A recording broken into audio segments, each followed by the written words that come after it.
This is Pevensey Bay on the Sussex coast. And it was here, on the 28th of September 1066, that Saxon England was invaded by Norman troops under the command of William of Normandy, William the Conqueror. 2,000 knights, 6,000 horses, 8,000 foot soldiers disembarked from 400 longships.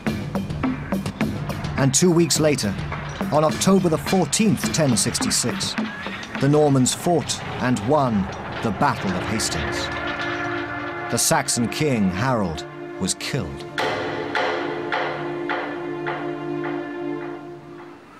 For me, this is the right place to start this story, because what happened here, if you like, was the very opposite of democracy. Democracy is the right of people to choose the way they're governed.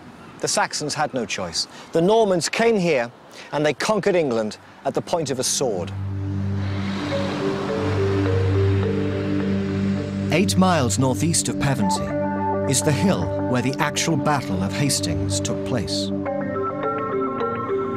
The Saxons were up there on that ridge, armed mostly with axes, behind a solid defensive shield wall. The Normans had cavalry, and they rode in wave upon wave up the hill, hurling their lances. But the Saxon shield wall held until late in the day, when the Saxons got overconfident. And they broke ranks, and they pursued the Normans back down the hill. Bad move. The Normans wheeled round, crashing into the now defenseless Saxon lines. And it was all over. One in the eye for Harold. These people are reenactors. They learn about the past by acting it out. They show Norman and Saxon battle tactics, but also they put on displays of life in Saxon times, and that interests me. Because I want to find out how the arrival of the Normans changed the lives of ordinary Saxons. Was life much different for the Saxons before and after the conquest? There were fields to plough, food to cook, taxes to pay. How much difference does it make if one lord is replaced by another? How much difference does it make to whom you pay your taxes? But that's to underestimate the scale, for the Saxons, of this disaster. I'm following the route taken by William as his army moved north, circling London, mopping up Saxon resistance. And along the way, you can still see grim reminders of the oppression of the Saxon people. You find them in the center of towns, you find them out in the countryside. They built 500 of them in all across England. I'm talking about Norman castles.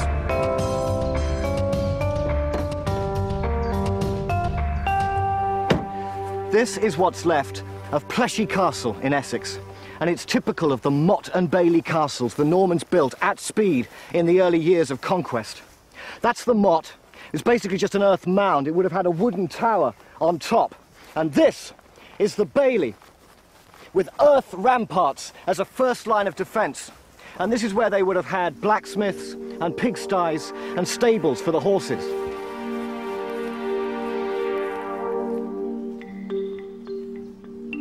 It's at a place like Pleshy you sense the control the Normans achieved. From here, they commanded the landscape in every direction. The bottom line is, you don't need castles like this if you're at peace with the people you rule. The Saxon lords who'd ruled England before the conquest, they built their manor houses down there amongst the villagers. There wasn't the same sense of tension. Ruler and ruled, they were all Saxon alike. They'd lived together for generations.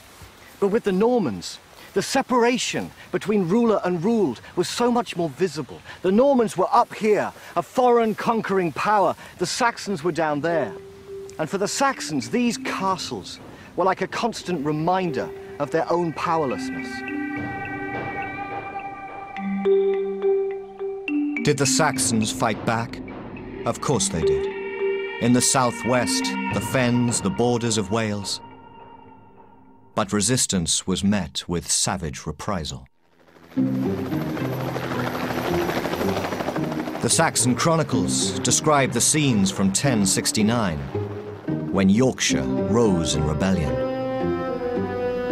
William came here, we're told, consumed with anger, and he harried the land, killing the innocent alongside the guilty.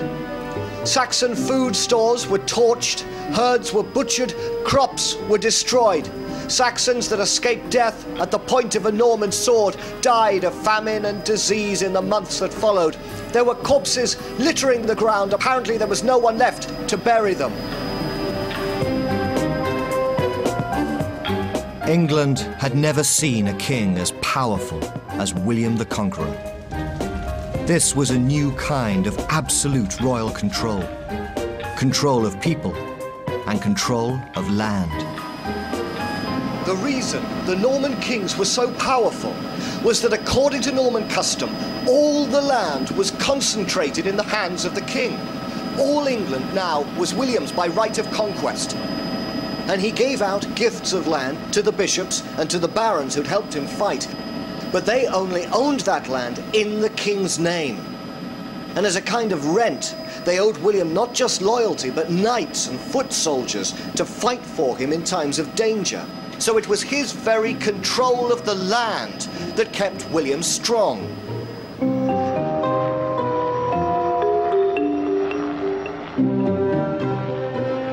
This is Richmond Castle in Yorkshire, begun in 1070, a year after William's harrying of the north.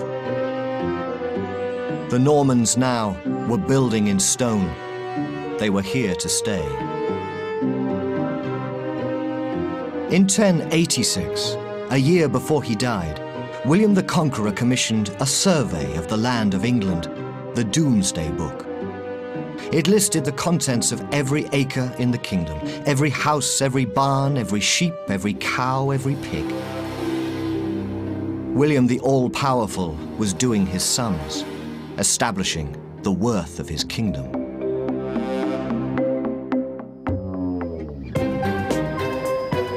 This, then, is the starting point of our story.